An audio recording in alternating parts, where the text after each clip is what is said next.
जय Hind friends, त्या सगळ्यांचं स्वागत आहे संकल्प अभिनव भारत फाउंडेशन त्या या ऑनलाईन प्लॅटफॉर्मवर. विद्यार्थी मित्र मैत्रिणींनो, नुकतीच 2 दिवसापूर्वी पुणे हेडक्वार्टरची अग्निवीरची भरती जी आहे तर ती अनाऊन्स झालेली आहे. तर या संबंधीचं जे काही नोटिफिकेशन आहे तर त्या नोटिफिकेशन मधल्या अगदी मायन्यूट लेवलच्या गोष्टी, त्याचबरोबर त्यातले बारकावे, त्यामध्ये फॉर्म कसा भरणं अपेक्षित आहे, तुम्ही कशा कशाला इलिजिबल होता, कशाला त्या ठिकाणी एक्स्ट्रा मार्क्स मिळणार आहेत, आणि ज्या काही महत्वाच्या डॉक्युमेंटेशन संबंधी सूचना आहेत तर त्या सगळ्यांचा आपण आजच्या या लेक्चरच्या अनुषंगाने आढावा घेणार आहोत. त्यासोबतच जे नव्यानं अग्निवीरसाठी तयारी करतायत तर त्यांच्यासाठी देखील अग्निवीरचं एक इंट्रोडक्टरी स्वरूपाचं हे सेशन असेल. यामध्ये पर्टिक्युलरली आपण अग्निवीर मेल म्हणजेच पुरुष अग्निवीर भरती या संबंधी चर्चा करणार आहोत. आणि मग याच्यानंतर आपण अशाच पद्धतीचा एक व्हिडिओ जो आहे तर तो महिलांसाठी, महिला अग्निवीर भरतीसाठी देखील बनवणार आहोत. सांगण्याचा उद्देश काय आहे की आता जे नोटिफिकेशन आलेलं आहे तर त्या नोटिफिकेशन मध्ये अग्निवीर मेल साठीचे रिक्रुटमेंट त्याच्याबद्दल दिलेलं आहे. महिलांसाठी अर्थातच physical standards, height and weight standard जे आहेत तर ते त्या ठिकाणी वेगळे असतात. तर त्याच्या संबंधीची माहिती जी आहे तर ती आपण दुसऱ्या सेशन मध्ये त्या ठिकाणी. संकल्प अभिनव भारत फाउंडेशन या आपल्या संस्थेद्वारे प्रोजेक्ट लक्ष नावाचा एक प्रकल्प राबवला जातोय आणि या प्रकल्पाच्या माध्यमातून जास्तीत जास्त ग्रामीण भागातील विद्यार्थी हे देशसेवेसाठी इंडियन आर्मी मध्ये रुजू त्या ठिकाणी व्हावेत, हा या प्रकल्पामागचा मुख्य उद्देश आहे. आणि त्या दृष्टिकोनातून आपण लेक्चर्स असतील, फिजिकल फिटनेस साठी ऑन ग्राउंड तयारी असेल, या सगळ्या वेगवेगळ्या माध्यमातून कार्यरत असतो. आणि त्याच सगळ्या उपक्रमाचा एक भाग म्हणून आपण विद्यार्थ्यांना नेमक्या येणाऱ्या ज्या काही शंका आहेत, विद्यार्थ्यांना नोटिफिकेशन डिकोड करता यावं, त्यासाठी हे सेशन जे आहे तर ते घेत आहोत. तो अधिक वेळ न दवडता डिरेक्टली आपल्या डिस्कशनला त्या ठिकाणी सुरुवात करूयात. तो आपल्या रेफरन्ससाठी मी डिरेक्टली तुमच्या समोर हे त्या ठिकाणी नोटिफिकेशन घेतलेलं आहे. Recruitment notification in the Indian army, army recruiting office headquarter Pune. तो पुणे हेडक्वार्टर साठीची भरती आहे. तर त्याच्याबद्दल आपण या ठिकाणी सविस्तर स्वरूपात काय करूयात, डिस्कशन जे आहे तर ते करूयात. आता डिस्कशन करत असताना एक गोष्ट अजून या ठिकाणी लक्षात देण्याचा प्रयत्न करा. बऱ्याचशा गोष्टी ज्या आहेत तर त्या इंग्रजीमध्ये त्या ठिकाणी इथं दिलेल्या असतील, पण मी त्या मराठीमध्ये तुम्हाला अगदी डिकोड करणार आहे. राईट, डायरेक्टली मराठीत सांगण्याऐवजी ओरिजिनल नोटिफिकेशन मध्ये काय आहे तर ते देखील आपल्याला कळणं त्या ठिकाणी महत्वाचं आहे. आणि त्या दृष्टिकोनातून मी हे अशी काही अरेंजमेंट जी आहे तर ती केली आहे. कुठली डॉक्युमेंट लागतायत, काय लागतंय, सगळं सगळं डिटेलमध्ये त्या ठिकाणी बघूया. तो सर्वात पहिलं आणि महत्वाचं जर का काही असेल तर आपली जी भरती प्रक्रिया निघालेली आहे तर त्या भरती प्रक्रियेसाठी ऑनलाईन रजिस्ट्रेशन जे आहे तर ते सुरू झालेलं आहे. आणि ती ऑनलाईन रजिस्ट्रेशनची डेट आहे 13 फेब्रुवारी ते 1 एप्रिल 2026. लक्षात घेण्याचा प्रयत्न करा की ऑनलाईन रजिस्ट्रेशनची ही डेट जी आहे तर ती महत्वाची आहे. कारण डेट गेल्यानंतर मग परत ऍप्लिकेशन भरण्यात काही पॉइंट त्या ठिकाणी नाहीये. आणि दुसरी गोष्ट, हे डेट ह्याच्यासाठी महत्वाची आहे की बरीचशी तुमच्याकडे जी कागदपत्र रिलेव्हंट लागत असतात, जी आत्ता खरं तर तुम्हाला त्याच्याबद्दलचे डिटेल्स इन्फॉर्मेशन जी आहे तर ती टाकायची आहेत. आणि फेज 2 ची जी त्या ठिकाणी रॅली होते जिथे ऍक्च्युली फिजिकल कंडक्ट होतं तर त्यावेळी तुम्हाला ते सगळे कागदपत्र जे आहेत तर ते सादर करायचे. पण आता ऑनलाईन फॉर्म मध्ये भरली जाणारी कागदपत्र आणि सादर केली जाणारी कागदपत्र यात तफावत असता कामा नये असं या रिक्रुटमेंटच्या ऍडव्हर्टाइजमेंट मध्ये त्या ठिकाणी म्हटलेलं आहे. त्यामुळं 13 फेब्रुवारी ते 1 एप्रिलच्या अनुषंगानं जर काही आपल्याकडं सर्टिफिकेट्स कुठले इनकम्प्लीट असतील, डॉक्युमेंट इनकम्प्लीट असतील तर तेही आपल्याला सायमल्टेनियसली करणं अपेक्षित आहे. राईट. त्याचबरोबर आपल्याला असं लक्षात त्यांनी सांगितलेलं आहे की अजून काही डेट मध्ये चेंज झाले, बऱ्याचदा सर्व्हरला एरर असते, प्रॉब्लेम असतो आणि त्यामुळे काय होतं, डेट्स मध्ये चेंजेस होतात. तर त्याच्याविषयी त्यांनी असं सांगितलेलं आहे की वेळोवेळी त्या ठिकाणी वेबसाईट वरती कळवलं जाईल किंवा सांगितलं जाईल. आणि ऑनलाईन एक्झामची टेंटेटिव्ह डेट जी आहे तर ती 1 जून ते 15 जून 2026 दरम्यान त्या ठिकाणी आहे. तो हेही लक्षात घेण्याचा प्रयत्न करा. अग्निपथ स्कीम जी आहे 2027 साठी ही रिक्रुटमेंट होतीये. 26 मध्ये प्रक्रिया होतीये. 13 फेब्रुवारी ते 1 एप्रिल फॉर्म भरायची डेट आहे. आणि आपण ज्याला अधिकृतपणे म्हणूयात फेज 1 त्याला म्हणूयात, तर ती फेज 1 1 जून पासून 15 जून पर्यंत टेंटेटिव्हली त्यांनी दिलेली आहे. याच्या थोडस पुढं मागं होऊ शकतं, मागं नाही होणार पण पुढंच होऊ शकतं. पण टेंटेटिव्हली हे 15 दिवसाचे स्लॉट जे आहेत तर ते पकडून चला. 15च्या 15 दिवस महत्वाचे असतात का? तर हो, महत्वाचे असतात. कारण फेज मॅनरने टप्प्याटप्प्यानं वेगवेगळ्या शिफ्ट मध्ये एक्झाम ज्या आहेत तर त्या कंडक्ट होतात. पुढं शिफ्ट मध्ये एक्झाम कंडक्ट होतात तर मग मार्किंग सिस्टीम कशी चेंज होती तर त्याच्यावरती पण मी येणार आहे. आता मग ही भरती महाराष्ट्र राज्यातल्या कोणकोणत्या जिल्ह्यांसाठी लागू आहे किंवा कोणकोणत्या जिल्ह्यातले अग्निवीरची तयारी करणारे विद्यार्थी याच्यासाठी ऍप्लिकेशन करू शकतात. तर त्याच्यामध्ये पहिला जिल्हा आहे अहिल्यानगर, त्याच्यानंतर आहे बीड, त्यानंतर आहे लातूर, त्याच्यानंतर आहे धाराशिव, त्यानंतर आहे पुणे जिल्हा आणि सोलापूर. आणि पुढे काय लिहिलंय ते बघा, ओनली लिहिलेलं आहे. त्यामुळं भरती निघाली सगळ्यांनी फॉर्म भरायचा असं नाही करायचं. जे कॅन्डिडेट अहिल्यानगर, बीड, लातूर, धाराशिव, पुणे आणि सोलापूर या डिस्ट्रिक्टला बिलॉंग त्या ठिकाणी करतात यांच्याच साठी ही प्रोसेस त्या ठिकाणी आहे. तो बघा, जे महत्वाचं आहे तर ते त्या ठिकाणी मी काय केलेलं आहे त्याला मार्क केलेलं आहे. तर ते बघत चालूया. सर्वात महत्वाचं एलिजिबिलिटी क्रायटेरिया अग्निवीर साठी काय आहे तर ते आपण बघूया. बघा, अग्निवीर मध्ये वेगवेगळे प्रकार आहेत. त्या प्रकारांवाईज आपण बघूया. अग्निवीरची पहिली कॅटेगरी आहे जनरल ड्युटी. तर त्याला 10वी पास तुम्ही असणं गरजेचं आहे. किती? ऍग्रिगेट 45% मार्क्स जे आहेत तर ते पाहिजेत. आणि बेसिक 5 सब्जेक्ट जे आहेत तर त्याच्यामध्ये ते असले पाहिजेत. आणि 33% marks in each of those 5 subject. Right, म्हणजे ओव्हरऑल 45% पाहिजेत. पण जे 5 बेसिक सब्जेक्ट आहेत तर त्याच्यात 33% मार्क्स तरी प्रत्येक सब्जेक्ट मध्ये पडणं अपेक्षित आहे. असं नाही की एका सब्जेक्ट मध्ये जास्त आहेत आणि एका सब्जेक्ट मध्ये 33% पेक्षा कमी आहे. For the boards following grading system grades commensurate to percentage as above will be consider. म्हणजे काय, आता आपण जनरली बघतो की टक्केवारीमध्ये आपल्याला मार्क मिळतात, पण काही ठिकाणी काय केलं जातं, सीजीपीए ची ग्रेड असते ती आउट ऑफ किती असते, 10 पॉइंटर पैकी असते. तर ती ग्रेड आहे तर ती कशात कन्वर्ट केली जाणार, पर्सेंटेज मध्ये कन्वर्ट त्या ठिकाणी केली जाणार. Right. Indian Gorkhas class 10th simple pass असणं अपेक्षित आहे असं त्यांनी त्या ठिकाणी सांगितलेलं आहे. परत एक गोष्ट, याच्यामध्ये पण candidates with valid light motor vehicle LMV आणि heavy motor vehicle HMV driving licence will be given preference for driver requirements. म्हणजे जिथं जिथं जनरल ड्युटीला ड्रायव्हरची रिक्वायरमेंट आहे तर त्या ठिकाणी त्यांनी स्पेसिफाय केलेलं आहे की ज्यांच्याकडं लाईट मोटर व्हेकल म्हणजे कारचं लायसन आहे आणि ज्यांच्याकडे हेवी मोटर व्हेकल म्हणजे ट्रक वगैरे अशा सारख्या वाहनांचं लायसन आहे तर त्यांना त्या पदांसाठी जनरल ड्युटी मधल्या प्रेफरन्स त्या ठिकाणी दिलं जाईल. सर्वात महत्वाचा मुद्दा आहे तो म्हणजे एज क्रायटेरिया. तर 17.5 ते 22 इतकं एज जे आहे तर ते असलं पाहिजे. आता मग मी या एज क्रायटेरिया मध्ये बसतो का, म्हणजे माझं वय अमुक अमुक आहे किंवा माझं वय अमुक अमुक ह्याच्यापेक्षा जास्त आहे तर मी बसतो का, त्याच्याविषयी पुढे आपण बघूयात की एज क्रायटेरियामध्ये कुठल्या तारखेपासून कुठल्या तारखेपर्यंत ते एज जे आहे तर ते कन्सिडर त्या ठिकाणी केलं जातं. म्हणजे वेदर मी काय म्हणतात त्याला, ओव्हर एज आहे का किंवा अंडर एज आहे का, तर ते पण लक्षात घेतलं या ठिकाणी पाहिजे. राईट.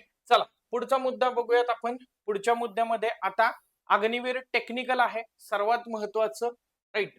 तो अग्निवीर टेक्निकलला काय, 10+2 intermediate exam pass in science with physics maths and English with minimum 50% marks. म्हणजे ज्यांनी 10वी नंतर सायन्स साईड घेतलेली आहे आणि 11वी-12वी ही सायन्स साईडनं कंप्लीट केलेली आहे, 50% मार्कानं कंप्लीट केलेली आहे आणि फिजिक्स मॅथ्स आणि इंग्लिश ज्यांचे सब्जेक्ट होते तर ते याच्यासाठी इलिजिबल आहेत. अगेन एज क्रायटेरिया सेम आहे, 17.5 ते 22. त्याच्यानंतर काय, 10+2 म्हणजे 12वी ज्यांनी सायन्स साईडनं फिजिक्स मॅथ्स आणि इंग्लिश याच्यानुसार केलेली आहे, मग ती स्टेट बोर्ड मधनं केली असेल, सेंट्रल एज्युकेशन बोर्ड मधनं केलेली असेल, NIOS म्हणजेच national institution of open schooling जे आहे तर त्यानं केलेले असेल, ते मुक्त विद्यापीठातनं. त्याच्यानंतर ITI कोर्स 1 वर्षाचा केला असेल in any field with NSQF level 4 और above, right. National school quantification framework असं काहीतरी आहे, हे टेक्निकल टर्म आहे. तर त्याचा 1 वर्षाचा ITI कोर्स केला असेल तर तेही इलिजिबल आहे. म्हणजे पहिलं कोण इलिजिबल आहे, 12वी झालेली आहे, सायन्सनं 50% मार्क आहे. दुसरं कोण इलिजिबल आहे की ज्यानं 12वी केलेली आहे, मार्कांचा क्रायटेरिया त्या ठिकाणी नाहीये तिथं, राईट. आणि प्लस काय केलेलं आहे, ITIचा 1 वर्षाचा कोर्स केलेला आहे, राईट, लेवल 4चा. त्याच्यानंतर किंवा तुम्ही pass 2 years of vocational course with non-vocational subject with physics and mathematics from educational board recognized by central, state university or government with 50% marks in aggregate. The fields for vocational subjects NEP 2020 to be related to science and tech as mentioned below. म्हणजे तुम्ही एखादा vocational म्हणजे व्यावसायिक course जो आहे तर तो complete केलेला असेल आणि तो व्यावसायिक कोर्स ऍज पर नवीन शिक्षण धोरण 2020 केलेला असेल आणि त्याच्यात फिजिक्स मॅथ्स तुमचे सब्जेक्ट राहिलेले असतील आणि तुम्हाला 50% असेल आणि मग ते कोर्स जो केलेला आहे तर त्याच्याविषयी कुठल्या कुठल्या स्वरूपात तुम्ही तो कोर्स केलेला आहे, तर मग तिकडे दिलेलं आहे लिस्ट ऑफ व्होकेशनल सब्जेक्ट. मग याच्यामध्ये सिनियर सेकंडरी लेवल 11वी-12वीला web application, geospatial technology, electrical technology, electronics technology असेल तुमचं, किंवा व्होकेशनल डिग्रीमध्ये software development, renewable energy management असेल तर तुम्ही अप्लाय जे आहे तर ते करू शकता, राईट. किंवा 10th पास आहे, 50% ऍग्रिगेट मार्क्स आणि minimum 40% in English, math, science with 2 years of technical training from ITI और 2-3 years ऑफ डिप्लोमा. म्हणजे तुम्ही डिप्लोमा यासोबत केलेला असेल कशातला, mechanical motor vehicle, mechanic diesel, electronic mechanic, technician, power electronic system, electrician, fitter. म्हणजे तुम्हाला लक्षात येईल ITI ला वगैरे हे सगळे ट्रेड तुम्हाला बघायला मिळतात. तर तरी देखील तुम्ही इलिजिबल असतात. जवळपास 20 ट्रेड त्याच्यामध्ये त्या ठिकाणी आहेत, जे ट्रेड आर्मीसाठी टेक्निकल कोर्स साठी त्या ठिकाणी ऍप्लिकेबल असतात. तर ते ट्रेड त्यांनी दिलेले आपल्याला दिसतील, राईट. चलो, त्याच्यानंतर आहे पुढचा महत्वाचा मुद्दा, तो म्हणजे तिसरा आणि चौथा टाईप, राईट. आपण अग्निवीर जनरल ड्युटी बघितलं, त्याच्यानंतर आता आपण बघतोय ते म्हणजे त्याच्यानंतर अग्निवीर टेक्निकल बघितलं, आता Agniveer clerk, store keeper technical, right. तर याच्यामध्ये बघा तुमचं 12वी झालं पाहिजे, 10+2 इंटरमिजिएट, कुठले पण स्ट्रीम असली तरी चालू शकते, म्हणजे सायन्स असू द्यात, आर्ट्स असू द्यात, नाहीतर कॉमर्स असू द्यात, आणि तुम्हाला 60% ऍग्रिगेट मार्क पाहिजेत आहेत आणि मिनिमम 55% प्रत्येक सब्जेक्ट मध्ये पाहिजेत आणि 50% इंग्लिश मध्ये आणि मॅथ्स किंवा अकाउंट्स किंवा बुक किपिंग मध्ये त्या ठिकाणी क्लास 12 ला असणं मॅन्डेटरी आहे. म्हणजे तुम्ही कॉमर्सला असाल तर अकाउंट्स बुक किपिंग असणं तुमचं मॅन्डेटरी आहे, तुम्ही सायन्स साईडला असाल तर तुमचं मॅथ्स असणं मॅन्डेटरी आहे. अगेन एज क्रायटेरिया सेम आहे सगळीकडे, 17.5 ते 22. बघा थोडस रटाळवानं वाटेल, थोडस लेंदी वाटेल, पण टेक्निकल गोष्टी आहेत, शांतपणे समजून घ्यायच्या, शांतपणे समजून घेतल्या तर व्यवस्थित कळणार, व्यवस्थित कळल्या तर फॉर्म भरताना चुका अथवा शंका ज्या आहेत तर त्या उरणार नाहीत, राईट. चुकीचा फॉर्म भरण्यापेक्षा थोडा वेळ घेऊन व्यवस्थित फॉर्म भरला तर आपण जी 1 वर्षभर मेहनत करतोय ती वाया जाणार नाही. कारण आर्मी स्ट्रिक्ट आणि पर्टिक्युलर असते डॉक्युमेंटेशनच्या बाबतीत, राईट. आता हे मला तुम्हाला सांगायला नको, बऱ्याचदा तुम्ही ग्राउंड वरती वगैरे प्रॅक्टिस करत असताना अनेक जणांचे अनुभव ऐकत असता की कशा प्रकारे डॉक्युमेंटेशन मुळे रिजेक्शन पण होऊ शकतं. बघा next, Agniveer tradesman all arms, simple 10वी पास असला पाहिजे, राईट.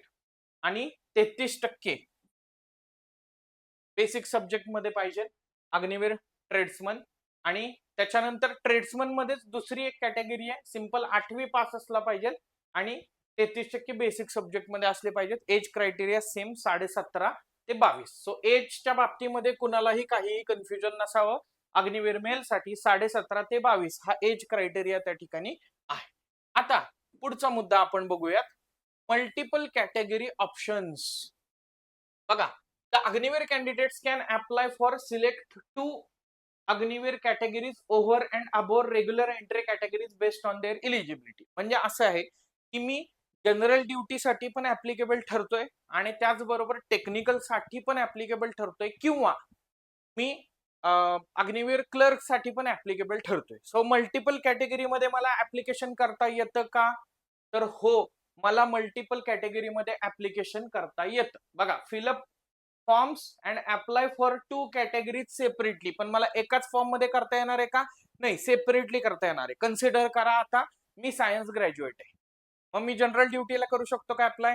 हो, करू शकतो. मी अग्निवीर टेक्निकलला अप्लाय करू शकतो का? हो, करू शकतो. मग मला काय करायला पाहिजे? 2 फॉर्म सेपरेटली मला इथं भरायला त्या ठिकाणी पाहिजे. Right. Priority for selection in trades under AV tradesman category. Right. तर ट्रेड्समन जे आहेत तर त्याच्यात वेगवेगळे ऑप्शन त्या ठिकाणी आहेत आणि ऍज पर तुम्ही जे काही दिलेलं आहे किंवा प्रायोरिटी आहे तर ती त्या ठिकाणी कन्सिडर केली जाते वॅकन्सीच्या बेसिसवरती वगैरे, ते सांगितले त्यांनी.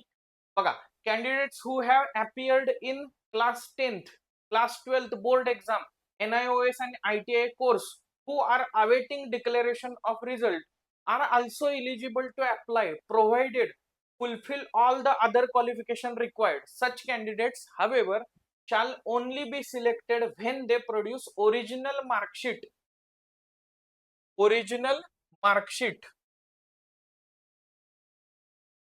during phase 2 of recruitment process. आता माझा प्रश्न आहे की सर, मी 10वीची परीक्षा दिलेली आहे आणि अग्निवीर साठीचे जे बाकीचे क्रायटेरिया आहेत तर ते मी फुलफिल करतोय, तर मी अप्लाय करू शकतो का? किंवा मी 12वीची परीक्षा दिलेली आहे नुकतीच सायन्सची, राईट, किंवा देणार, इनफॅक्ट आता चालूच आहे ना फेब्रुवारी महिन्यामध्ये, तर ती परीक्षा मी दिलेली आहे, तर मी अग्निवीर साठी अप्लाय करू शकतो का? राईट. 10वीच्या बाबतीत ही पॉसिबिलिटी थोडी कमी आहे, पण 12वीच्या बाबतीत ही पॉसिबिलिटी जास्त आहे. राईट. तर किंवा मी 12वी केली आणि त्याच्यानंतर ITI करतोय आणि मी ITIची आता रिसेंटली परीक्षा दिलेली, तर मी अप्लाय करू शकतो का? तर इतर इलिजिबिलिटी क्रायटेरियामध्ये खास करून एज क्रायटेरिया तुम्ही बसत असाल तर तुम्ही अपिअरिंग असाल 10th किंवा 12th तरीही अप्लाय करू शकता. पण त्यांनी कंडिशन काय सांगितलेली आहे? फेज 2 जी एक्झामची त्या ठिकाणी असेल तर त्या फेज 2 मध्ये तुम्हाला ओरिजिनल मार्कशीट जे आहे तर ते रिक्रुटमेंट प्रोसेसला सादर त्या ठिकाणी करावं लागेल. कारण ओरिजिनल मार्कशीट वरूनच कळणार आहे की तुम्ही 12वी मध्ये किती टक्के त्या ठिकाणी मिळवलेले आहेत आणि त्या इलिजिबिलिटी क्रायटेरियामध्ये बसताय का. पण केवळ मी 12वीची परीक्षा दिली नाही म्हणून तुमचा चान्स मुकू नये म्हणून त्यांनी ही प्रोव्हिजन केलेली आहे, हे लक्षात ठेवण्याचा प्रयत्न करा. आणि त्यानुसार जे 12वीत आहेत तर त्यांनी पण फॉर्म भरला तरी हरकत नाहीत, किंवा जे ITI मध्ये ITI अपियर आहेत त्यांनी पण फॉर्म भरला तर हरकत नाही, किंवा जे नुकतेच 10वीची परीक्षा देत आहेत किंवा 10वीची परीक्षा दिलेली आहे तर त्यांना त्या रिस्पेक्टिव्ह डोमेन मध्ये तो फॉर्म जो आहे तर तो भरला तर हरकत नाही, हे लक्षात घ्या, प्रोव्हाइडेड त्यांना ओरिजिनल मार्कशीट.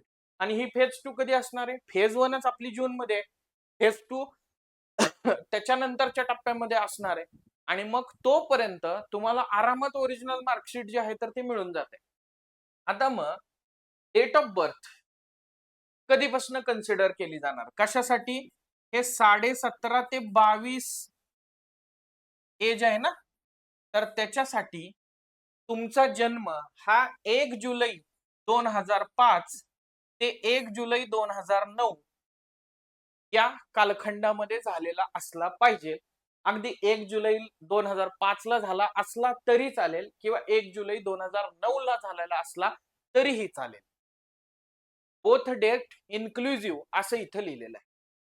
गेटिंग माय पॉइंट. पण 1 जुलैच्या आधी समजा 30 जूनला झालेला आहे, ऍप्लिकेबल नाही. 2 जुलै 2009 ला झालेला आहे, ऍप्लिकेबल नाही. या डेट्सच्या मध्ये जर का तुमचा जन्म झालेला असेल तर बरोबर तुम्ही अग्निपथसाठी इलिजिबल होताय अप्लाय करण्यासाठी. सो ही डेट जी आहे तर ती महत्वाची आहे, हे लक्षात ठेवण्याचा प्रयत्न त्या ठिकाणी करा. चल पुढे जाऊयात. आतापर्यंत काय शंका नसेल आणि सगळं सिम्प्लिफाय करत चाललेलो आहे मी 1 बाय 1. आता बघा सर्वात महत्वाचं फिजिकल स्टँडर्ड. इकडं कॅटेगरी दिलेली आहे, तिकडं मिनिमम फिजिकल स्टँडर्ड दिलेले आहेत हाईटचे, वेटचे आणि चेस्टचे. बघा आपल्याकडं 5 कॅटेगरी आता इथं झाल्या. का? कारण ह्या ट्रेड्समन मधल्या 2 कॅटेगरी आहेत ना, एक 10वी पासवाले ट्रेड्समन आणि एक त्या ठिकाणी 12वी पासवाले ट्रेड्समन. बघा तो त्याच्यामध्ये आपल्याला असं बघता येईल की अग्निवीर जनरल ड्युटीसाठी हाईट आहे 168 सेंटीमीटर, अग्निवीर टेक्निकल साठी हाईट आहे 167 सेंटीमीटर, क्लर्क साठी हाईट आहे 162 सेंटीमीटर आणि ट्रेड्समन 10वी आणि 8वी पास यांच्यासाठी हाईट आहे 168 सेंटीमीटर. राईट, म्हणजे मेजरली 168 आहे. फक्त अग्निवीर क्लर्क साठी थोडस हाईटच्या बाबतीमध्ये रिलॅक्सेशन किंवा स्टँडर्ड जे आहे तर ते थोडस कमी आहे. Proportionate to height and age as per army medical standard काय असलं पाहिजे, तुमचं वेट त्या ठिकाणी असलं पाहिजे. म्हणजे माझी उंची किती आहे, माझं वय किती आहे आणि त्याच्यानुसार आर्मीचे मेडिकलचे स्टँडर्ड हाईट नुसार किती वजन असलं पाहिजे, एज नुसार किती वजन असलं पाहिजे याच्या स्वरूपातले जे आहेत तर त्याच्यानुसार माझं वजन असलं. म्हणून इथं वजन स्पेसिफिक मेन्शन केलंय का? नाही. आणि मग चेस्ट छाती किती पाहिजे, 77 सेंटीमीटर, 76 सेंटीमीटर, 77 सेंटीमीटर, 76 सेंटीमीटर. म्हणजे आयदर 76 सेंटीमीटर आणि किंवा 77 सेंटीमीटर न फुगवता.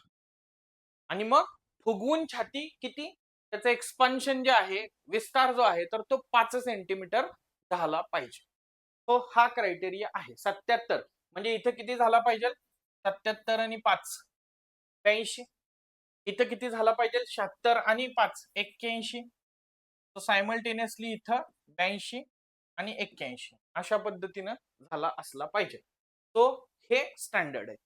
आता याच्यात पण कुणाला रिलॅक्सेशन मिळू शकतं का हो, फिजिकल स्टँडर्ड मध्ये रिलॅक्सेशन मिळू शकतं का, तर येस मिळू शकतं. बघा आउटस्टँडिंग स्पोर्ट्समन एखादा व्यक्ती असेल की ज्यानं इंटरनॅशनल, नॅशनल किंवा स्टेट लेवलला रिप्रेझेंट त्या ठिकाणी केलेला असेल, right, as mention in para 6 of 6.2. हे नंतर आपण बघूयात, त्याच्यात दिलेलं आहे पर्टिक्युलरली. म्हणजे असं नाही की मी नुसतं जाऊन आलोय, पार्टिसिपेट करून आलोय, तर प्लेस वगैरे पाहिजे. तर तुम्हाला हाईट मध्ये 2 सेंटीमीटरचं रिलॅक्सेशन आहे, चेस्ट मध्ये 3 सेंटीमीटरचं रिलॅक्सेशन आहे आणि वेट मध्ये 5 किलोचं रिलॅक्सेशन. राईट, तो त्यांना स्पोर्ट्सला वगैरे कन्सिडर करू शकतात. पण फक्त 3च याच्यामध्ये रिलॅक्सेशन दिलेलं आहे, बाकी कुठल्या क्रायटेरियामध्ये दिलंय का नाही. त्याच्यानंतर बघा special physical standards as applicable, right, जे तिथं दिलेत ते. त्याच्यानंतर incentive available for various categories. आता इन्सेंटिव्ह म्हणजे काय, काहीतरी आपण असं म्हणूयात की डिस्काउंट म्हणूयात किंवा काहीतरी स्पेशल तरतूद म्हणूयात, तर ती वेगवेगळ्या कॅटेगरीला उपलब्ध आहे. उदाहरणार्थ son of ex serviceman, son of ex serviceman, son of war widow, son of widow including adopted son. तर असे जर तुम्ही असाल, म्हणजेच काय, तुम्ही माजी सैनिक पाल्य त्या ठिकाणी असाल किंवा एखादा सैनिक ज्यांचा युद्धादरम्यान मृत्यू त्या ठिकाणी झालेला आहे, तर अशा ज्या माता आहेत तर त्यांचे पुत्र त्या ठिकाणी असाल, तर त्यांना रिलॅक्सेशन किती मार्काचं आहे, 20 मार्काचं आहे मॅक्सिमम. अग्निवीर जीडी साठी 20 आहे, क्लर्क साठी आहे, टेक्निकल साठी आहे आणि ट्रेड्समन साठी पण आहे. त्याच्यानंतर तुम्ही स्पोर्ट्समॅन असाल, represented India at international level. Sportsman म्हणजे शाळेत खेळलोय, कॉलेजमध्ये खेळलोय असं नाही. भारताला जर का तुम्ही आंतरराष्ट्रीय स्तरावरती रिप्रेझेंट केलेला असेल तरी तुम्हाला 20 मार्क्स मॅक्सिमम त्या ठिकाणी मिळू शकतात. त्यानंतर जर तुम्ही स्टेट लेवलला सिनियर किंवा ज्युनियर नॅशनलला रिप्रेझेंट केलेला असेल तर 15 मार्क मिळू शकतात. तुम्ही जर का कॉलेज, युनिव्हर्सिटीला इंटर युनिव्हर्सिटी चॅम्पियनशिप मध्ये रिप्रेझेंट केलेला असेल आणि तिथं मेडल तुम्हाला मिळालेलं असेल in individual event and or have reached up to 6th position in the team event, individual medal पाहिजे किंवा टीम इव्हेंट मध्ये 6व्या पोझिशन पर्यंत, पहिल्या 6 पोझिशन मध्ये तुम्ही पोहोचला असाल 10 मार्क. लक्षात आलं का? स्पोर्ट्समनला 20, 15, 10. International representation 20, national representation 15. त्याच्यानंतर युनिव्हर्सिटी, इंटर युनिव्हर्सिटी चॅम्पियनशिप ज्याला आपण म्हणतो, तर किंवा college university, inter university championship, त्याच्यामध्ये जर मेडल असेल किंवा पहिल्या 6 मध्ये जर टीम इव्हेंट मध्ये असेल 10 मार्क्स, राईट. त्याच्यानंतर खेलो इंडिया गेम्स मध्ये तुम्हाला जर मेडल मिळालेला असेल किंवा 6th पोझिशन पर्यंत असेल तरी 10 मार्क्स त्या ठिकाणी तुम्हाला मिळणार आहेत, राईट. त्याच्यानंतर तुम्ही जिल्हा स्तरावरती खेळला असेल कुठंतरी तर तुम्हाला 5 मार्क त्या ठिकाणी मिळणार आहे. State school team in the events organize by all India school game federation यांच्याद्वारे ऑर्गनाइज केलेल्या स्पर्धांमध्ये तुम्ही शाळेच्या टीम ला रिप्रेझेंट केलेला असेल आणि जिंकलेला असेल इव्हेंट किंवा 6व्या पोझिशन पर्यंत गेलेला असाल तरी 5 मार्क्स मिळणार. पण त्याच्यासाठी डायरेक्ट असे नाहीत मिळणार सर मी खेळलेलो होतो, नाही, त्याच्यासाठी व्हॅलिड सर्टिफिकेट जी आहेत तर ती तुम्हाला दाखवावी लागणार आहेत. त्यानंतर एनसीसी ए सर्टिफिकेट जे असतं तर ते ज्युनियर डिव्हिजनला असतं आणि बी आणि सी सर्टिफिकेट जे आहे तर ते रिस्पेक्टिव्हली सिनियर डिव्हिजन एनसीसी ला त्या ठिकाणी असतं. जर तुम्ही एनसीसी ए सर्टिफिकेट केलेलं असेल तर 5 मार्क्स मिळणार, एनसीसी बी सर्टिफिकेट केलेलं असेल तर 10 मार्क्स मिळणार, एनसीसी सी सर्टिफिकेट केलेलं असेल तर तुम्हाला जनरल ड्युटीला 20 मार्क्स आणि बाकीच्या कॅटेगरीला 15 मार्क्स मिळणार. छोटे छोटे बारकावे लक्षात घ्यायचे.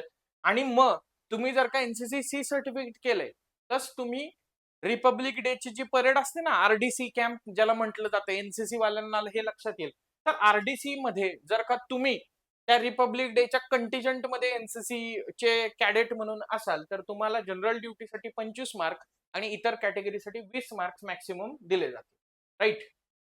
त्याच्यानंतर मग इकडं अग्निवीर क्लर्क किंवा स्टोअर कीपरला ओ लेवलचा आयटी कोर्स सर्टिफिकेट जर का तुमच्याकडे असेल तर तुम्हाला पर्टिक्युलरली तिथंच, म्हणजे हे क्लर्कचा कॉलम आहे ना, अग्निवीर क्लर्कचा, तर तिथं 15 मार्क मिळू शकतात.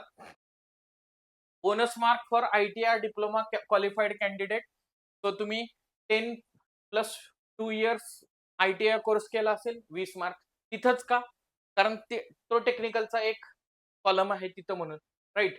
त्यानंतर 10वी नंतर 2 किंवा 3 वर्षाचा डिप्लोमा केला असेल 30 मार्क मिळणार, 12वी नंतर 1 वर्षाचा आयटीआय केला असेल 30 मार्क मिळणार, 12वी नंतर 2 वर्षाचा आयटीआय केला असेल 40 मार्क मिळणार, 12वी नंतर डिप्लोमा केलेला असेल तर 50 मार्क, 12वी नंतर डिप्लोमा 3 वर्षाचा आहे ना तर 50 मार्क त्या ठिकाणी मिळणार. सो असा हा क्रायटेरिया आपल्याला त्या ठिकाणी बेसिकली दिसतो, right. In case a candidate is found to have made fake claims, म्हणून मी म्हटलं की असंच मी खेळलोय असं नाही. In case the candidate have made fake claims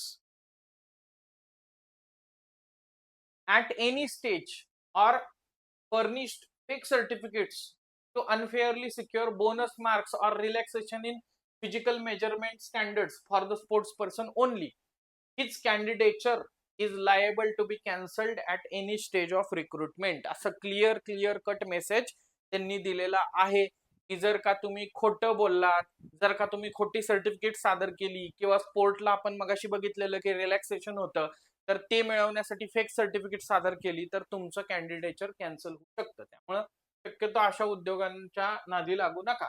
the above marks are fixed depending upon the eligibility of the candidate and has no relation to his performance in common entrance test, right. म्हणजे हे separate marking त्या ठिकाणी, common entrance test वेगळी आणि हे marking त्या ठिकाणी रिलॅक्सेशनचं वेगळं. Bonus marks will only use to formulate final merit. हे जे बोनस मार्क आहेत तर ते फायनल मेरिटच्या वेळी काय केले जातील, कन्सिडर केले जातील. Maximum bonus marks that can be given to for all Agniveer categories except Agniveer technical is 25 marks. बघा मॅक्सिमम बोनस किती मिळू शकतोय, 25 मार्क एक्सेप्ट अग्निवीर टेक्निकल. का, कारण अग्निवीर टेक्निकल मध्ये आपण बघितलंय 1 वर्षाच्या आयटीआय ला वेगळे मार्क आहेत, 2 वर्षाच्या आयटीआय ला वेगळे मार्क आहेत, डिप्लोमाला वेगळे मार्क आहेत. इकडेच बघा तुम्ही, इथं तुम्ही म्हणाल इथं डिप्लोमावाल्याला 50 मार्क मिळतात. अरे त्यांनी 3 वर्षाचा डिप्लोमा केलाय ना 12वी नंतर, राईट? किंवा त्याच्या आधी 2 वर्षाचा ITI केलाय 12वी नंतर, त्याला 40 मार्क मिळतात. 1 वर्षाचा ITI केलाय त्याला 30 मार्क मिळतात, राईट? तो हे लक्षात घेण्याचा प्रयत्न करा की ते सोडलं तर बाकी किती मॅक्सिमम 25 मार्क मिळू शकतात. ते पण कधी NCCC सर्टिफिकेट असेल आणि RDC ला रिप्रेझेंट केलेलं असेल ते. Maximum bonus marks can be given to Agniveer technical is 50 if he is qualified in ITI or diploma. Serial 6 6.8 refers even if the candidate qualifies for more than one type of bonus. मी एकापेक्षा जास्त bonus साठी applicable आहे. एकच bonus maximum किती मिळणार? 50 मार्काचा. कुणाला? Technical वाल्यांना. 2 wards including adopted son of ex serviceman, widow of ex serviceman can avail bonus mark. हे मगाशी सांगितलेलं आहे ते.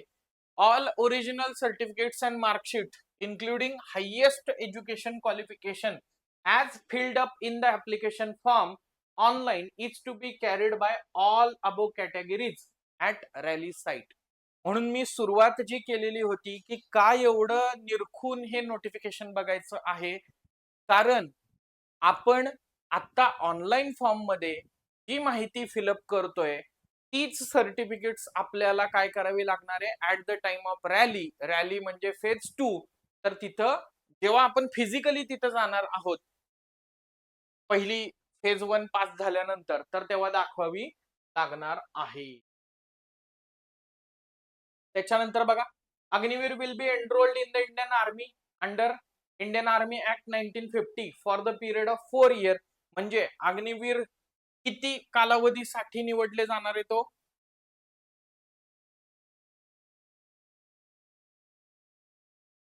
अग्निवीर 4 वर्षांसाठी निवडले जाणार आहेत. आणि इथं आता सगळ्या एम्प्लॉयबिलिटीच्या बाबतीतल्या डिटेल्स दिलेल्या आहेत.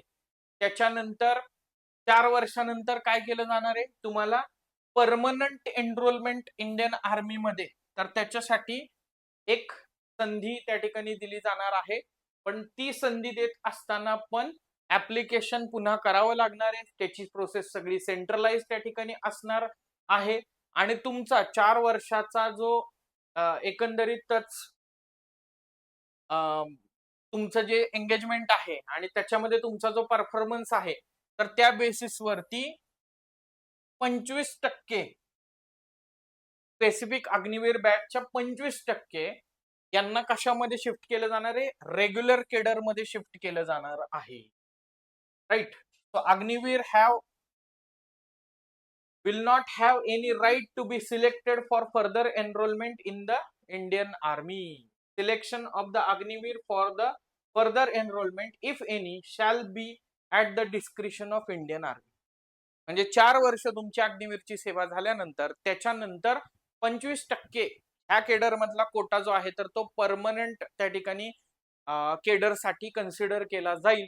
बट तिथं त्या स्टेजला जे सिलेक्ट होतील तर तेच परमनंट केडरला त्या ठिकाणी जातील. हे इथं फक्त टेक्निकल म्हणूयात किंवा लिगल भाषेमध्ये आपल्याला सांगण्याचा प्रयत्न केलेला आहे, राईट? सो त्याच्यानंतर बघा, एम्प्लॉयबिलिटीच्या बाबतीमध्ये तो जी काही ड्युटी तुम्हाला असाइन केली जाईल ते काम करावं लागेल असं सांगितलेलं आहे त्यांनी. ट्रेनिंगच्या बाबतीमध्ये अग्निवीर ला ट्रेनिंग जे आहे तर ते दिलं जाईल based on your recruitment, based on your काय म्हणतात त्याला प्रोफाईल इन द सेन्स काय तुम्ही कशासाठी अप्लाय केलेलं आहे.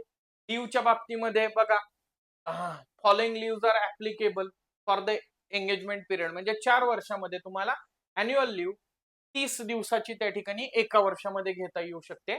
आणि सिक लिव्ह घेता येऊ शकते, पण ती बेस्ड ऑन मेडिकल ऍडवाइस घेता येणार आहे. त्यानंतर मेडिकल आणि CSD, राईट? तर 4 वर्षाच्या कालावधीसाठी तुम्ही जर का इंडियन आर्मी मध्ये अग्निवीर म्हणून कार्यरत आहात तर त्या केसमध्ये तुम्हाला इंडियन आर्मीची CSD कॅन्टीन फॅसिलिटी आहे तर ती त्या ठिकाणी प्रोव्हाइड केली जाईल. त्याचबरोबर तुम्हाला मेडिकल साठी म्हणजेच जे काही बेस हॉस्पिटल्स आहेत, सर्व्हिस हॉस्पिटल्स आहेत, तर ते तिथे तुम्ही ट्रीटमेंट जी आहे तर ती घेऊ शकता असं त्यांनी सांगितलेलं आहे. बाकी टर्मिनल बेनिफिट्स सेवानिधी पॅकेज जे आहे ज्याच्याबद्दल खूप जास्त प्रमाणात युट्यूब वरती वगैरे चर्चा होती, तर ते सेवानिधी पॅकेज अशा स्वरूपाचं आहे. राईट. सो पहिल्या 4 वर्षामध्ये तुम्हाला काय काय काय काय बेनिफिट्स मिळणार आहेत. सो पहिल्या वर्षी तुम्हाला कस्टमाइज पॅकेजमध्ये मंथली 30,000 रुपये मिळतील. राईट. त्यामधले इन हँड 70% अमाऊंट मिळेल, म्हणजेच 21,000 मिळेल. त्याच्यानंतर contribution to Agniveer corpus fund हे वरचे जे 9,000 आहेत तर ते इकडे येतील आणि 9,000 इक्वली महिन्याला त्याच्यात कोण कंट्रीब्युट करेल? Government of India account. म्हणजे महिन्याला 18,000 तुमचे ह्या कॉर्पसमध्ये त्या ठिकाणी जात आहेत. दुसऱ्या वर्षी 30,000वरून 33,000 त्या ठिकाणी पगार होईल तुमचा. राईट. तो 33,000 म्हणजे 10% इन्क्रीमेंट इथं तुम्हाला दिसते. तो त्या केसमध्ये इन हँड 23,100 येईल. 9,900 कॉर्पसमध्ये तिकडे जाईल अग्निवीरच्या आणि गव्हर्नमेंट ऑफ इंडिया पण तेवढीच रक्कम कंट्रीब्युट करेल. तिसऱ्या वर्षी 36,500 सॅलरी असेल तुमची, पण इन हँड 25,550 येईल. 10,950 रुपये हे कॉर्पसमध्ये जातील. तेवढेच पैसे गव्हर्नमेंट त्याच्यामध्ये कंट्रीब्युट करेल. चौथ्या वर्षी तुमची सॅलरी असेल 40,000 रुपये. 28,000 रुपये हे इन हँड त्याच्यामध्ये येतील आणि 12,000 रुपये जे आहेत तर ते कॉर्पसमध्ये जातील. गव्हर्नमेंट ऑफ इंडिया पण तेवढेच कंट्रीब्युट करेल. Right. So total contribution in Agniveer corpus fund 4 वर्षामध्ये तुमचं वैयक्तिक जे सॅलरीतनं कापतायत ते किती होणार आहे? 5 लाख होणार आहे. राईट. 5,02,000 आणि गव्हर्नमेंट ऑफ इंडिया पण तेवढंच करणार आहे, 5,02,000. सो 4 वर्ष झाल्यानंतर जेव्हा एखादा व्यक्ती अग्निवीर सर्व्हिस मधनं एक्झिट त्या ठिकाणी घेतोय, तर तेव्हा त्याला 10.04 लाख इतकं सेवानिधी पॅकेज जे आहे तर ते मिळू शकेल. Absolute amount excluding interest. त्याच्यात रेट ऑफ इंटरेस्ट कन्सिडर केलाय का? नाही. म्हणजे 10 लाख तर मिनिमम मिळणारच आहे. त्याच्यापेक्षा थोडी जास्तच रक्कम त्या ठिकाणी असेल, कारण रेट ऑफ इंटरेस्ट पण आहे ना 4 वर्षाचा. Right. Agniveer will not be required to contribute to any provident fund for of the government. There shall be no entitlement to any gratuity or any kind of pensionary benefits in case of Agniveer. म्हणजे तुम्हाला कुठल्याच प्रकारे pension fund मध्ये किंवा provident fund मध्ये गुंतवणूक करायची या 4 वर्षाच्या पिरियड मध्ये गरज नाही. कॉर्पस मध्ये ऑलरेडी गुंतवणूक होतीये आणि 4 वर्षानंतर जर तुम्ही परमनंट त्या ठिकाणी केडर मध्ये जात नसाल तर तुम्हाला ग्रॅच्युटी किंवा पेन्शनरी बेनिफिट्स कुठल्याही प्रकारे मिळणार नाहीत. राईट. आता 4 वर्षाच्या पिरियड मध्ये तुमचा विमा काढला जाईल. 48 लाखाचं विमा कव्हर जे आहे तर ते तुम्हाला दिलं जाईल. 4 वर्ष पूर्ण झाल्यानंतर तुम्ही ज्या कॅटेगरीमध्ये तिथं काम केलेलं आहे तसं स्किल सेट सर्टिफिकेट स्पेसिफिकली तुम्हाला त्या ठिकाणी दिलं जाईल. सो दॅट 4 वर्षानंतर तुम्ही बाहेर पडल्यानंतर तुम्हाला त्या स्किल सेटच्या नुसार वेगवेगळे जॉब्स जे आहेत तर ते ऑफर केले जातील. स्टेट गव्हर्नमेंटला ह्याच्यामध्ये सांगितलेलं आहे. महाराष्ट्र स्टेटनं याच्यासाठी एक कमिटी गठीत केलेली आहे. त्याच्यावरचा व्हिडिओ आपण नंतर त्या ठिकाणी बघूया definitely. Personal enrolment under this scheme will not B eligible for x serviceman status. हे 4 वर्ष अग्निवीर मध्ये केल्यानंतर तुम्हाला एक्स सर्व्हिसमन किंवा माजी सैनिक स्टेटस ग्रांट होणार नाही आणि म्हणजेच ओघानं काय आलं की माजी सैनिकचे बेनिफिट जे आहेत तर ते मिळणार नाही जर तुम्ही 4 वर्षानंतर परत येत आहेत. आता हा क्रायटेरिया जे आहे, हा क्रायटेरिया पॉइंट जो आहे तर तो फार महत्वाचा आहे बरं का. Only unmarried candidates will be eligible for enrolment. Right. आणि तुम्ही सिलेक्ट झाल्यानंतर पुढच्या 4 वर्षासाठी लग्न जे आहे तर ते करू शकत नाही. बघा, अग्निवीर हू मॅरी during the sed period would be release from service. Further, only unmarried Agniveers will be eligible for re-enrollment in regular cadre as Sepoy or equivalent selection as currently in vogue. म्हणजे काय? एकतर अग्निवीरसाठी अप्लाय करण्यासाठी तुम्ही अविवाहित असणं गरजेचं आहे. त्याचबरोबर तुमचं सिलेक्शन झाल्यानंतर पुढच्या 4 वर्षांसाठी तुम्ही अविवाहित असणं गरजेचं आहे. त्या 4 वर्षामध्ये जर तुम्ही विवाह केला तर तुम्हाला त्या ठिकाणी सर्व्हिस मधनं रिलीज त्या ठिकाणी केलं जाईल. 4 वर्षानंतर जेव्हा 25% परमनंट सिपॉई म्हणून त्या ठिकाणी आपण असं म्हणूयात की सिलेक्शन होतील तर ते होत असताना सुद्धा तुम्ही अनमॅरिड असणं गरजेचं आहे, असं त्यांनी तिकडे सांगितलेलं आहे. राईट. बाकी रजिस्ट्रेशन आपलं www.joinindianarmy.nic.in या वेबसाईट वरती जाऊन करायचं आहे. तिथं 13 फेब्रुवारी ते 1 एप्रिल 2026 दरम्यान रजिस्ट्रेशन आहे. एक्झामची फी जी आहे तर ती 250 रुपये पर कॅटेगरी ऑफ ऍप्लिकेशन. ही तर कॅटेगरी म्हणजे ओपन, ओबीसी, एससी, एसटी असं आहे का? नाही. पर कॅटेगरी म्हणजे Agniveer general duty, Agniveer technical, Agniveer clerk, Agniveer tradesman 8 pass. कळलं? मगाशी जो मुद्दा होता ना की 2 ठिकाणी जर का मी ऍप्लिकेबल असेल तर मी काय करणार आहे, तर मी 2 फॉर्म भरणार. 2 फॉर्म भरताना पर कॅटेगरी ऑफ ऍप्लिकेशन साठी 250 रुपये त्या ठिकाणी लागणार आहे. बाकी तुम्ही ते क्रेडिट कार्डनं पेमेंट करू शकता किंवा इंटरनेट बँकिंग न करू शकता किंवा युपीआय न करू त्या ठिकाणी शकता. पण लक्षात घ्या, जोपर्यंत तुमचं पेमेंट सक्सेसफुल होत नाही तोपर्यंत तुमचा फॉर्म सबमिट होत नाही. त्यामुळे पहिली प्रोसिजर कंप्लीट केली, पेमेंट पण केलं, पेमेंट करताना पेमेंट सक्सेसफुलच नाही झालं, अशा वेळी तुमचा फॉर्म जो आहे तर तो रिजेक्ट होऊ शकतो. त्यामुळे पेमेंट करत असताना ही गोष्ट लक्षात ठेवण्याचा प्रयत्न करा. राईट. प्लस तुमच्याकडे 2 गोष्टी फॉर्म भरताना अत्यंत महत्वाच्या पाहिजेत, हे सारखं सारखं या नोटिफिकेशन मध्ये बोललं गेलेलं आहे. आणि ते म्हणजे तुमच्याकडं ऍक्टिव्ह ईमेल आयडी आणि चालू असणारा फोन नंबर पाहिजे. कारण सगळं कम्युनिकेशन जे आहे तर ते त्या ऍक्टिव्ह ईमेल आयडी वरती आणि चालू फोन नंबर वरती होणार आहे. राईट. त्याच्यानंतर candidates are required to fill their correct height up to millimetre. बघा, up to millimetre as per their category applied for region-based physical measurement standards as well as facial relaxation in height and weight as laid on website. Candidates who filled wrong height, weight or procedure produce bogus or unauthorized certificates for seeking relaxation in physical measurements are liable for cancellation of candidature during phase 2 rally. काय म्हणायचे ते समजून घेण्याचा प्रयत्न करा. बऱ्याचदा काय होतं, आपण नेट कॅफेवरती सगळे मित्र जातो आणि फॉर्म भरतो. आता इथं फॉर्म भरताना काय होतं, आधीच्यानं एक हाईट टाकलेली असते, माझी पण तेवढीच आहे, मोजली नाही पण तुझ्या माझ्या हाईट मध्ये काहीच फरक नाही, असं करू नका. अप टू मिलीमीटर त्यांनी इथं लिहिलेलं आहे, म्हणजे एक्झॅक्ट हाईट मोजा. हा 2-5 मिलीमीटरचा फरक पडत असेल तर ठीक आहे, पण तुम्ही 2-3 सेंटीमीटरचा फरक जर का करत असाल तर तिथं तुमचं कॅन्डिडेचर कॅन्सल होऊ शकतं. म्हणून हे लक्षात ठेवा. त्याच्यानंतर तुम्ही फॉर्म भरत असताना तुम्हाला 5 चॉईसेस एक्झाम सेंटरचे द्यायचे, म्हणजे 5 तुम्ही एक्झाम सेंटर जे आहेत तर ते देऊ शकतायत. राईट. अग्निवीर क्लर्क साठी तुम्ही जर का खास करून फॉर्म भरत असाल किंवा स्टोअर कीपर टेक्निकल साठी फॉर्म भरत असाल तर तुम्ही तेच एक्झाम सेंटर निवडा ज्या ठिकाणी टायपिंग टेस्ट कंडक्ट करण्याची फॅसिलिटी जी आहे तर ती अवेलेबल आहे.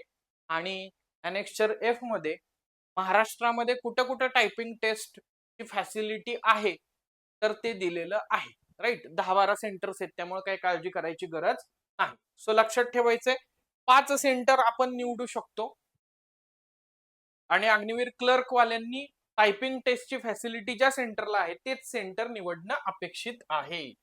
चला पुढे जाऊयात. Candidate should enter Aadhaar number in online application, हे महत्वाचं आहे. आणि मग परत आधार कार्ड जे आहे तर ते तुम्हाला कंटिन्युअसली लागणार आहे. वेबसाईट वरतीच हाऊ टू रजिस्टर किंवा how to appear for online common entrance test याच्या विषयीचे काही व्हिडिओज त्या ठिकाणी आहेत, तर ते तुम्ही अॅनिमेटेड व्हिडिओज बघू शकता. त्याचबरोबर तुम्हाला फोटो जो अपलोड करायचा आहे तर तो फोटो हा लेटेस्ट असला पाहिजे. त्या फोटोवरून व्हेरिफिकेशन करताना असं नको की ऍक्च्युअल प्रोड्यूस केलेला फोटो आणि आता जो व्यक्ती रॅलीला फेज 2 ला जातोय तर त्याच्यामध्ये आयडेंटिफिकेशन करत असताना तफावत आहे, हे त्यांनी इथं मेन्शन केलेलं आहे. फेज 1 मध्ये काय असणार आहे, online common entrance exam computer based test centre मध्ये असणार, राईट. सो आणि फेज 2 मध्ये rally army recruiting officers at rally venue ते कंडक्ट त्या ठिकाणी करणार आहे. जशी आता काहीतरी मला वाटते मुंब्र्याला वगैरे ती फेज 2 ची रॅली जी आहे तर ती रिसेंटली चालू आहे सध्या प्रोसेस. तर तशी phase 1 computer based common entrance exam आणि फेज 2 रॅली जे रिस्पेक्टिव्ह रिक्रुटमेंट ऑफिस आहे तर ते जो व्हेन्यू रॅलीचा देतील तर तिथला.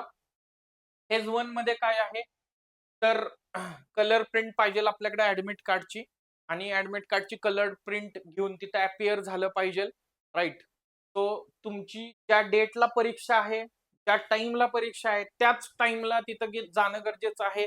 त्याचबरोबर तुम्हाला ज्या टाइमला तिथं पोहोचणं सांगणं म्हणजे रिपोर्ट करायला सांगितलेलं आहे त्याच टाइमला तिथं पोहोचलं पाहिजे. ज्या टाइमला एक्झाम आहे त्या टाइमला एक्झाम जे काही सगळं बायोमेट्रिक ऑथेंटिकेशन वगैरे आहे तुमचं फ्रिस्किंग आहे तर ते करून तुमचं आयडेंटिटी प्रूफ व्हेरीफाय करून तिथं सगळं ते प्रेझेंट राहणं गरजेचं आहे, राईट. इलेक्ट्रॉनिक गॅजेट जे आहेत तर ते तिथं कुठल्याही प्रकारे अलाउड केलेले नाहीयेत, राईट. ऍडमिट कार्ड आणि तुमचं आधार कार्ड जे आहे तर ते तुमच्या सोबत असलं पाहिजे. तर ह्या काही बेसिक सूचना त्या ठिकाणी कॉमन एंट्रन्स एक्झाम जी आहे फेज 1 ची तर त्याच्याबद्दल आहेत, राईट. परीक्षेच्या आधी परत एकदा आपण ह्याच्यावर व्हिडिओ बनवूया आणि डिटेल सांगूया. कॉमन एंट्रन्स एक्झाम ही सर्वात महत्वाचं 13 विषयांमध्ये 13 लँग्वेजेस मध्ये त्या ठिकाणी कॉमन एंट्रन्स एक्झाम जी आहे तर त्याच्यामध्ये बघा मराठीमध्ये पण ती होती हे लक्षात ठेवा. Online test will be of multiple choice question MCQs असणार आहेत. As per the category of application the candidates would required to answer 50 questions. 50 प्रश्न. वेळ किती? वेळ आहे 1 तास म्हणजे 60 मिनिटे. 60 मिनिटांचा वेळ त्या ठिकाणी आहे किंवा 100 क्वेश्चन जर का असतील तर 120 मिनिटांचा वेळ तुमच्याकडे आहे. हे लक्षात ठेवा. ऍज पर कॅटेगरी म्हणजे तुम्ही जो फॉर्म भरलाय त्याच्यानुसार हे चेंज त्या ठिकाणी होईल. फुल marks for every correct answer म्हणजे बरोबर उत्तर असेल तर एका प्रश्नाला किती फुल मार्क्स म्हणजे 1 फुल मार्क्स आहे. नील मार्क्स फॉर अनअटेम्प्टेड क्वेश्चन. चला निगेटिव्ह मार्किंग आहे का? नाही. म्हणजे मी क्वेश्चन अटेम्प्टच केला नाही, राईट. मग मला नील मार्क्स मिळणार नाही. All questions if attempted will be consider for evaluation even if marked for review. आता हे मी नंतर ऑनलाईन एक्झाम च पोर्टल आहे तर ते इंडियन आर्मीच्या वेबसाईटवरच दाखवेन तुम्हाला आणि मग त्याच्यानुसार सांगेन, बरोबर. ते वेगवेगळं आहेत की मार्क्ड फॉर रिव्ह्यू. हे एक क्वेश्चन मी सोडवतोय आणि मला कन्फ्युजन आहे, कन्फर्म नाहीये. मी काय म्हटलं चला नंतर जरा ह्या क्वेश्चन वर विचार करायला येऊयात, आता वेळ वाया घालवायला नको. म्हणून मी काय केलं मार्क फॉर रिव्ह्यू केलं आणि काय झालं त्याच्यात वेळ संपून गेली किंवा मी विसरून गेलो की मला तो क्वेश्चन सोडवायचा होता. त्या केसमध्ये सुद्धा आपल्याला असं लक्षात येईल मार्क फॉर रिव्ह्यू केलेला असेल तरी तो क्वेश्चन जो आहे तर तो इव्हॅल्युएशन साठी कन्सिडर केला जाईल. मग उत्तर चूक असलं मार्क जाणार, उत्तर बरोबर असलं मार्क मिळणार, राईट. शेवटच्या टप्प्यात तयारीमध्ये आपण हे घेऊयात सगळं व्यवस्थित. Typing test, right. तो English typing 30 words per minute वगैरे असलं पाहिजे. तर तिथं टायपिंग टेस्ट जी आहे तर ती तुमची कंडक्ट केली जाईल आणि टायपिंग टेस्ट साठी जे क्वालिफाय होतील त्यांनाच फेज 2 ला त्या ठिकाणी रिक्रुटमेंट प्रोसेसला बोलवलं जाईल, right. So common entrance test वेगळी आणि टायपिंग टेस्ट वेगळी हे लक्षात ठेवा. Marks scored by the candidates in online entrance exam process will be normalized to take in account variation in difficult levels of question paper across different sessions. आता हे सर्वात महत्वाचं आहे काय नॉर्मलायझेशन. म्हणून मी म्हटलं की 1 जून पासून ते 15 जून पर्यंत 20 जून पर्यंत वगैरे 15 जून पर्यंत एक्झाम होणार आहे हे लक्षात ठेवा. का ती एक्झाम फेज मॅनरनी होती, वेगवेगळ्या ठिकाणी होती, वेगवेगळ्या टप्प्यांमध्ये होती, एवढे सगळे सेंटर्स वरती होती. प्रत्येक वेळेचा पेपर त्याची काठिण्य पातळी सेम असेल का ह्याची गॅरंटी आहे का? नाही. मग जो ज्या शिफ्टचा पेपर अवघड होता त्यांना तोटा होतो आणि ज्या शिफ्टचा पेपर सोपा होता त्यांना फायदा होतो. पण ह्याच्यामध्ये कुणावरती अन्याय होऊ नये म्हणून काय केलं जातं, नॉर्मलायझेशन केलं जातं. आणि हे नॉर्मलायझेशन करून मग ते मार्किंग जे आहे तर ते त्या ठिकाणी येते फेज 1च. त्याच्यानंतर फेज 2 साठी, फेज 1 मधून तुम्ही सिलेक्ट केला, फेज 2 ला तुम्हाला रॅलीला जावं लागणार. तिथं तुम्हाला काय करावं लागणार, त्याच्यासाठी सेपरेट नोटिफिकेशन त्या ठिकाणी येणार इंडियन आर्मीच्या वेबसाईट वरती. त्याच्यासाठी सेपरेट ऍडमिट कार्ड त्या ठिकाणी येणार आणि सेपरेट शेड्यूल येणार. त्या शेड्यूलला तुम्हाला बोलवलेलं आहे, त्याच शेड्यूलला तुम्ही तिकडं जाणं त्या ठिकाणी अपेक्षित आहे. आता रॅलीसाठी रिक्वायर्ड डॉक्युमेंट्स कुठली आहेत, तर ते सर्वात महत्वाचं.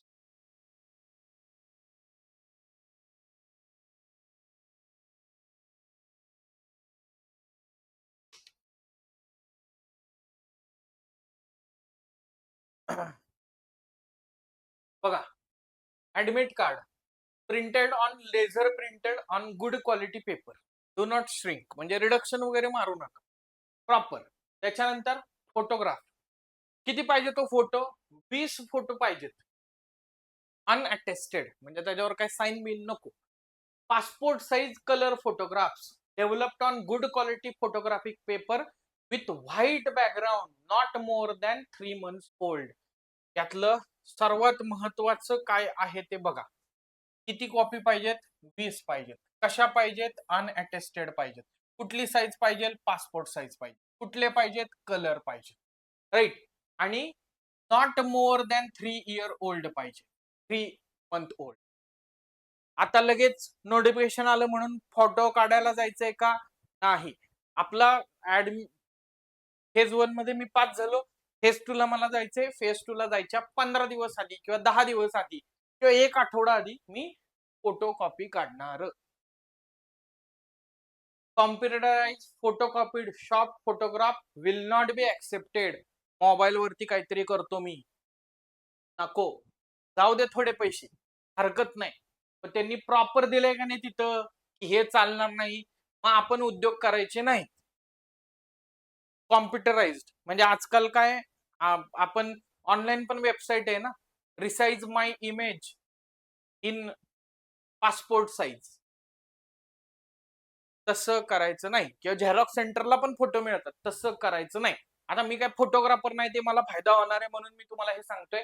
इथं त्यांनी दिलेलं आहे computerise फोटोकॉपीड शॉप्ड photographs will not be accepted. Photograph must be with proper haircut and clean shave in white background.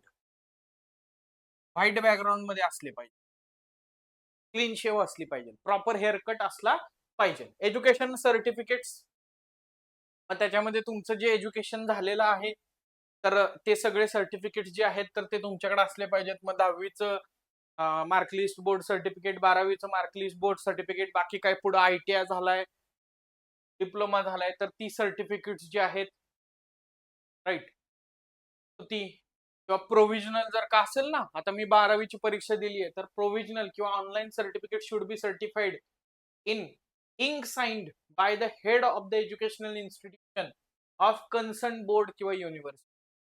म्हणजे 12वीचं जे प्रोव्हिजनल आहे ना, तर ते प्रोव्हिजनल मी जाणार, माझ्या प्राचार्याकडे जाणार, त्या प्राचार्याचा सही शिक्का त्याच्यावर आणणार. Candidates with matric certificate from open school should bring school leaving certificate with date of birth and name of the parents, counter signed by DEO किंवा PEO, राईट. सो हे मुक्त विद्यापीठातनं डिग्री कुणी घेतली असेल तर त्यांच्यासाठी आहे, right.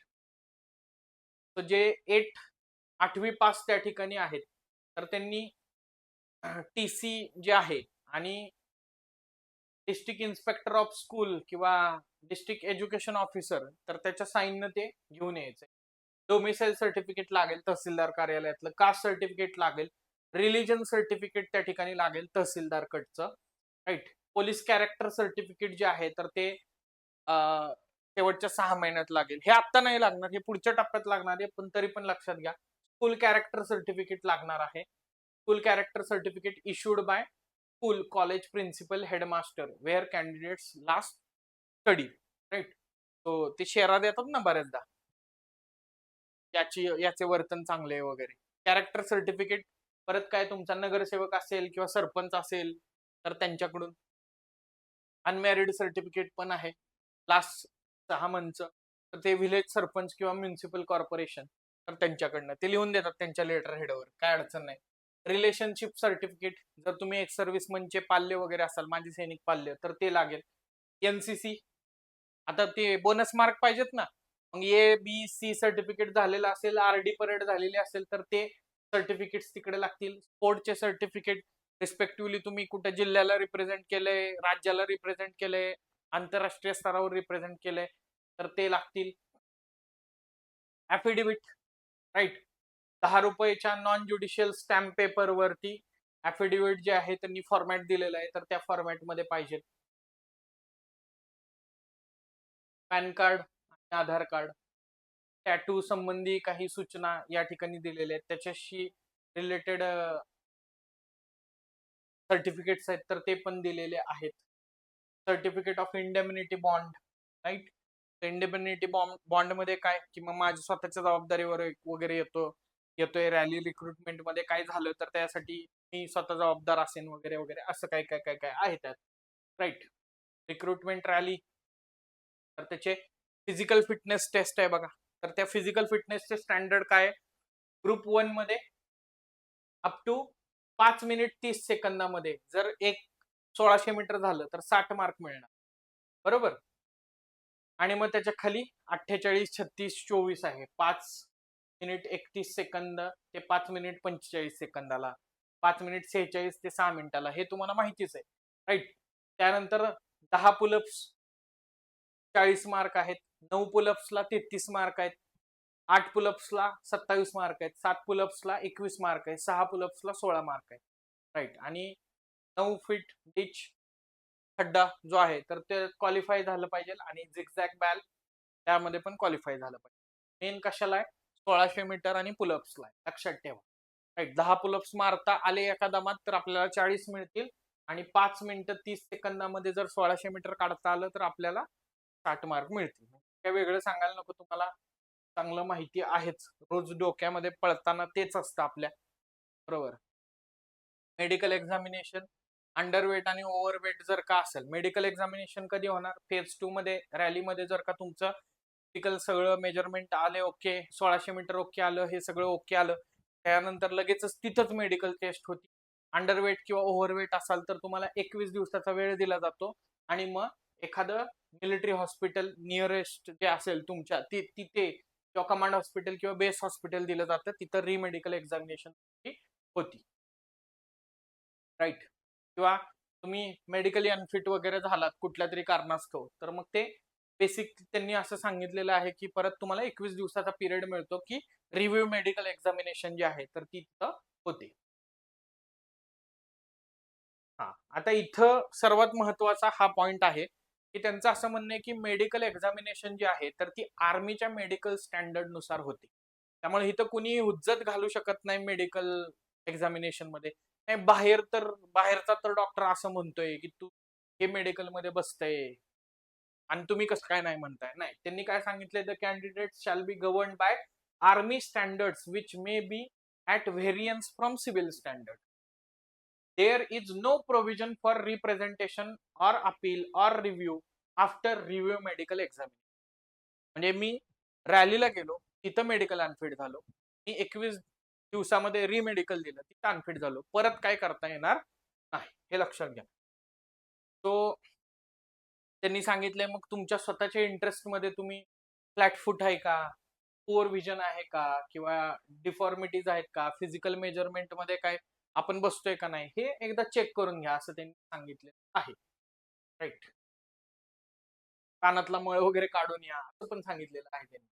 Validity period of medical examination काय 270 दिवसांचा आहे. म्हणजे असं कन्सिडर करा, माझी मेडिकल झाली फेज 2 ला आणि त्याच्यानंतर मला रिक्रुटमेंटचं लेटर पण आलं, पण माझी रिक्रुटमेंट जी आहे तर ती काही कुठल्या तरी कारणास्तव टेक्निकल इश्यूस्तव त्या ठिकाणी लांबली आणि त्याच्या मधला अंतर हे जर का 270 दिवसांपेक्षा जास्त असेल मेडिकलचं, तर 270 दिवसानंतर परत काय होईल, मेडिकल एक्झामिनेशन होईल आणि त्याच्यानंतर जर तुम्ही पास झाला तर तुमचं एनरोलमेंट.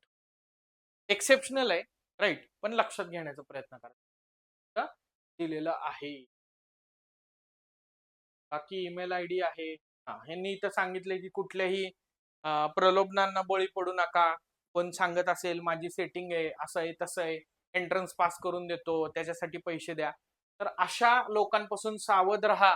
याच्यासाठी इंडियन आर्मी जबाबदार असणार नाही, असं देखील त्यांनी याच्यामध्ये क्लिअर केलेलं आहे. आणि मग त्याच्यामध्ये खोटे फिजिकल फिटनेस सर्टिफिकेट देणं किंवा खोटे काही गोष्टी रिझल्ट देणं, फेक रिक्रुटमेंट रॅलीज ऑर्गनाईज करणं, या गोष्टी पण होत आहेत. ते त्यांनी इकडे दिलेलं आहे सगळं काय काय उद्योग. मग इथं काय हे फेज 2 च दिलेलं आहे की सगळे कागदपत्र पाहिजेत तुमच्याकडं, व्हॅलिड ऍडमिट कार्ड पाहिजे रॅलीला जायसाठी. त्याच्यानंतर ते जे काही सांगितलेलं आहे तर ते तिथं प्रोड्यूस केलं पाहिजे. इंडेमनिटी बॉन्ड असला पाहिजे तुमच्याकडं, राईट. तर ते महत्वाचं आहे. त्याच्यानंतर आता पुढचा महत्वाचा मुद्दा त्यांनी सांगितलेला आहे ते म्हणजे तुम्ही 1600 मीटर पळायला काही त्या ठिकाणी ड्रग्ज किंवा कॉन्ट्राबँड ड्रग्ज घेतलेले असतील, राईट, काही पॉवर वाढवायला वगैरे, तर तसलं चालणार नाही. असं काही सापडलं तर त्याला बाहेर काढण्यात येईल आहे.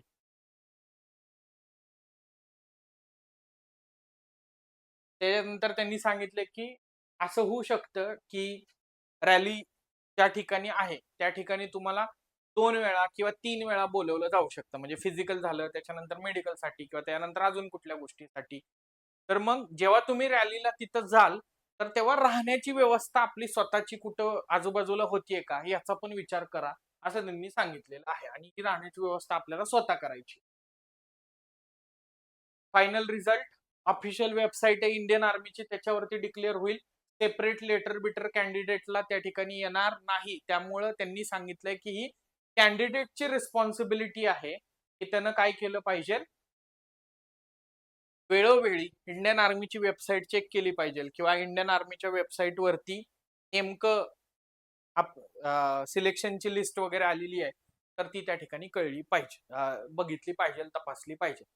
तर विद्यार्थी मित्रांनो, थोडस डिटेल स्वरूपात आपण बघितलं, पण सगळं इंग्रजीमध्ये असणार आणि खाली काही पेजेस राहिलेत तर तुम्ही म्हणाल तर ते हिंदीमध्ये परत रिपीट त्या ठिकाणी.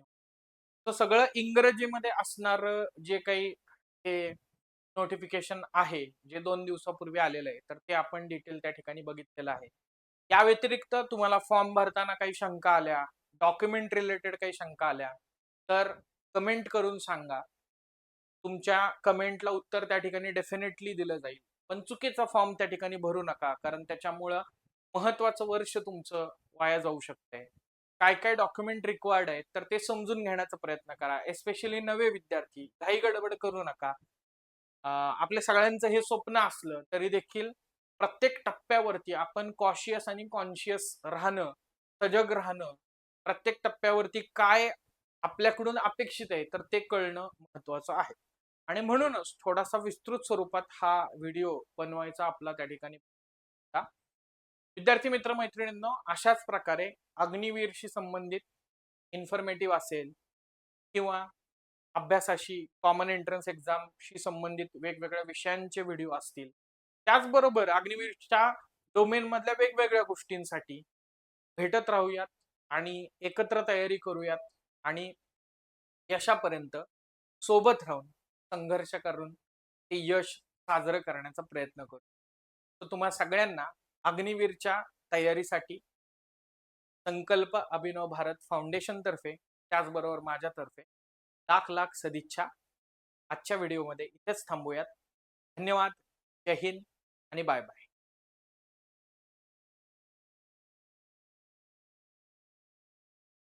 मित्रांनो, आजचा हा अग्निवीर भरती अभ्यासक्रमाचा व्हिडिओ तुम्हाला उपयुक्त वाटला असेल तर चॅनलला नक्की सबस्क्राईब करा, व्हिडिओ लाईक करा आणि तुमच्या मित्रांसोबत शेअर करा. अग्निवीर भरतीसाठी अजून अभ्यास साहित्य, टेस्ट, अपडेट्स आणि मार्गदर्शनासाठी गुगल प्ले स्टोअर वरून सब फाउंडेशन ॲप आजच डाउनलोड करा. तुमचं स्वप्न देशाची सेवा करण्याचं आणि आमचं ध्येय तुम्हाला त्या स्वप्नापर्यंत पोहोचवणं. जय हिंद, जय भारत.